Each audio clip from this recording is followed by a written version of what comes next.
Before Hollywood, before the British colonizers, there was an all-women military regiment that made even kings tremble. They weren't a myth, they were the Agojie, and this is the story.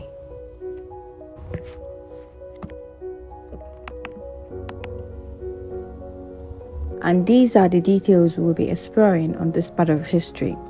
Firstly, who were the Agojie? How and why were they formed? What are their roles in war and society? Resistance against the colonial invasion, their legacy and modern inspiration, and lastly, why does their story matter? Hello guys, welcome to my YouTube channel.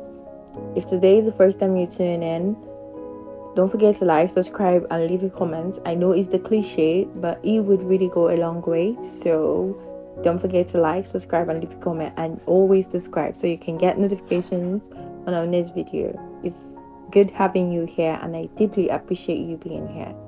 Let's go. The first question is, who were the Agojie?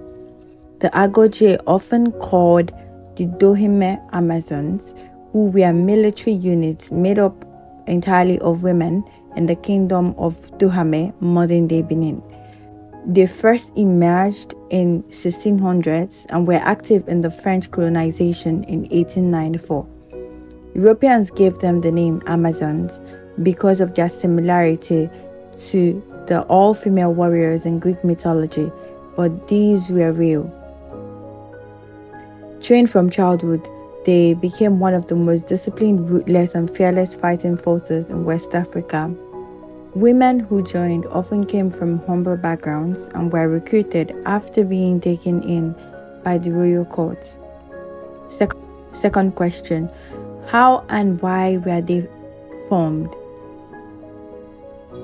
Initially served as elephant hunters, then bodyguards for the king, that's the Oba, and later evolved into a full military. The Dahomey society was highly militaristic, and the king believed women could fight as fiercely as men, and they did.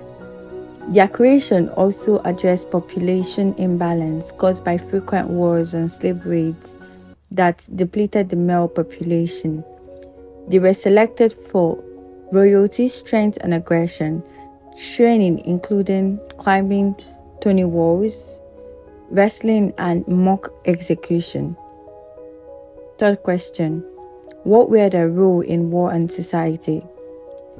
Fought in numerous military campaigns, including wars against the Oyo Empire, neighboring tribes, and colonial forces. Lived in a walled compound within the royal palace, isolated from men. They were sworn to celibacy and total dedication to the king. They were known for their discipline, use of machetes, muskets, and rifles. Some reportedly decapitated enemies in battle. Unlike many other women at the time, the Agojie had access to weapons, training, respect, and power. They also served as police, tax collectors, and even advisors to the royal court. The fourth one on the list is resistance against colonial invasion.